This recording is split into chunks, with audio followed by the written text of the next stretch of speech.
Dalam nama Bapa dan Putra dan Roh Kudus, amin. Allah Bapa di surga, kami mengucap syukur dan terima kasih bahwa Kau beri tugas dan tanggung jawab yang besar untuk melaksanakan tugas kami sebagai seorang imam, seorang raja, dan seorang nabi. Karakter ini adalah karakter yang Kau berikan kepada setiap orang yang dibaptis. Sebagai nabi, kita harus berani menyatakan kebenaran dimanapun kita berada. Sebagai imam, kita harus menguduskan diri kita masing-masing, menyucikan diri kita masing-masing, membersihkan kita dari segala dosa, kekurangan, dan keterbatasan. Sebagai raja, kita juga diberi anugerah untuk memimpin, untuk memelihara, untuk menjaga, untuk membuat orang lain diselamatkan Tuhan.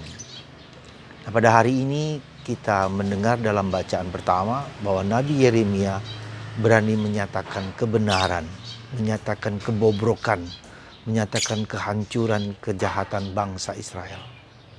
Dan karena itu nyawanya terancam oleh orang-orang yang tidak menyukai pewartaannya. Hal yang sama yang terjadi pada diri Yohanes Pembaptis. Dia kepalanya dipenggal karena berani mengkritik raja yang hidupnya tidak jujur, yang hidupnya penuh dengan kemunafikan. Saudaraku yang terkasih dalam Kristus, tugas mewartakan kebenaran bukanlah sesuatu yang gampang. Apalagi di zaman ini ketika hoaks, ketika kebohongan, ketika kejahatan, ketika ketidakbenaran, ketika ketidakadilan seolah-olah menjadi kebenaran yang mutlak. Ketika orang berani menyatakan kebenaran justru dianggap sebagai kebohongan. Di dalam media sosial, ketika penguasa-penguasa dari media sosial yang mewartakan, menyatakan sesuatu yang jahat, dianggap sebagai kebenaran dengan dibumbui, dilapisi dengan kata-kata yang indah, dengan maksud yang baik, diulang-ulang terus sehingga kejahatan sepertinya menjadi suatu kebenaran. Dan itu bukanlah sesuatu yang mudah di zaman ini. Dan kita dipanggil untuk hidup dalam kebenaran, dalam kejujuran. Nah, bagaimana supaya kita bisa hidup dalam kebenaran dan kejujuran? Pertama-tama adalah kita sendiri, kita jujur pada diri kita sendiri. Bagaimana kita jujur pada diri kita sendiri kalau kita berani mendengarkan apa yang sungguh-sungguh menjadi kebenaran Allah. Di mana kita bisa tahu kebenaran Allah? Yaitu kalau kita apa? Kalau kita mendengarkan apa yang menjadi kehendaknya. Bagaimana kita tahu untuk mendengarkan kehendaknya? Itu mendengarkan suara hati kita masing-masing. Setiap orang diberi suara hati. Ya, suara hati itu lakukan yang baik, hindari yang jahat. Maka ketika kita jujur dengan suara hati kita sudah menjadi seorang nabi bagi diri kita sendiri. Kita mengolah hidup kita, ya, diri kita, perjuangan kita, ya, hidup kita sehari-hari, mendengarkan suara hati, di mana kita dipanggil untuk menyatakan kebenaran itu. Dan ketika kita menjalankan kebenaran suara hati itu, kita merasakan kedamaian, kita merasakan ketenangan, kita merasakan kebahagiaan. Itu langkah syarat pertama dari kita semua. Ya, syarat pertama dari kita untuk menjadi jujur, pertama-tama kita harus jujur dengan hati kita sendiri. Jadi kalau kita menjadi nabi, berarti saya harus menjadi nabi bagi diriku sendiri. Ya, menjadi nabi sebelum saya menyatakan kebenaran kepada orang lain. Dan itu yang seringkali menjadi kesulitan kita. Kenapa kita tidak berani mengkritik? Kenapa kita tidak berani menyatakan kebenaran? Karena kita sendiri tidak benar dalam hidupnya. Dan itu merupakan suatu tantangan. Maka ketika kita tidak benar hidupnya, maka kita tidak berani memberikan kritik, memberikan masukan-masukan karena diri kita sendiri tidak benar. Jadi para saudaraku yang terkasih dalam Kristus, memang kita harus hidup dalam kebenaran, ya. Karena itu syarat penting kita mengalami kebahagiaan. Kalau hidup kita tidak jujur, kalau diri kita sendiri tidak jujur, bagaimana kita mau hidup dalam kebenaran, ya? Bagaimana kebahagiaan itu terjadi, ya? Maka mari saudaraku terkasih, kita tunjukkan bahwa kita melakukan mewartakan kebenaran dalam segala macam apapun juga. Nah, kita tahu juga betapa sulitnya mengalami hal-hal seperti itu dalam diri kita sendiri, dalam diri orang-orang di sekitar kita, dalam diri tetangga kita, dalam masyarakat kita, dalam gereja bahkan. Ya, maka saudaraku yang terkasih, mari kita belajar untuk menjadi nabi ya di dalam diri kita. Kenapa kita perlunya penting sekali untuk menjadi nabi bagi diri kita sendiri? Kita lihat dalam diri Raja Herodes hari ini. Raja Herodes mempunyai pribadi yang lemah. Ya.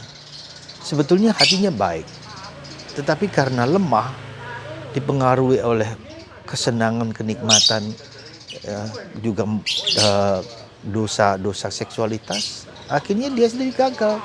Padahal sebetulnya dia suka dengan Yohanes Pembaptis, tetapi karena pengaruh dari istrinya Herodias yang merupakan istri dari saudaranya dan anaknya, anak Herodias itu yang melakukan tarian yang indah yang mempesona hatinya, maka dia berani mengorbankan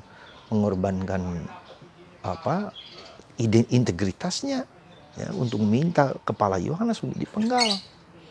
Bahkan dia mengatakan, separuh dari kekuasaanku ini akan kuberikan kepadamu, hanya karena demi sesuatu yang menyenangkan.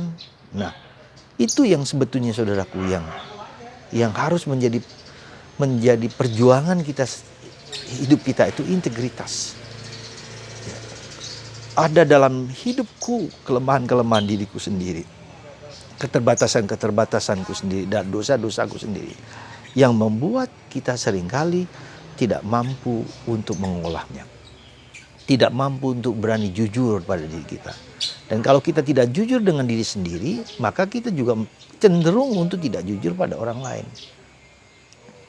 Saudaraku yang terkasih dalam Kristus, itulah yang menjadi kesulitan kita dalam hidup ini. Yang ketiga, yang penting juga seperti Yohanes Pembandi, seperti Yeremia. Kenapa dia berani begitu? Karena dia bersekutu dengan Tuhan. Dia bersatu dengan Tuhan dan dia tahu apa yang dia kehendaki. Dan dia tahu apa yang Tuhan kehendaki bagi dirinya. Dia melakukan keberanian untuk mengkritik itu bukan karena sekedar ingin memperbaiki situasi, tapi karena kehendak Tuhan. Tuhan menghendaki itu supaya hidup kita benar, dan kalau hidup kita benar maka masyarakat kita benar, dan karena masyarakat kita benar maka jalan kehidupan itu menjadi benar juga. Kalau tidak, akan terjadi malapetaka seperti yang dikatakan oleh Nabi Yeremia, akan ada malapetaka besar kalau kalian tidak jujur, ya, tidak berani mengatakan kebenaran, ya.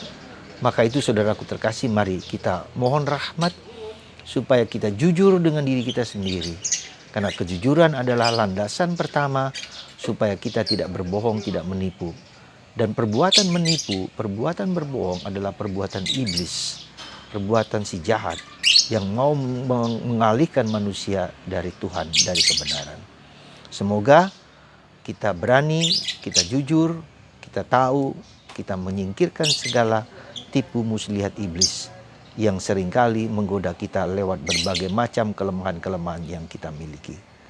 Semoga kita hidup dalam kebenaran dan tanpa takut untuk hidup dalam kebenaran.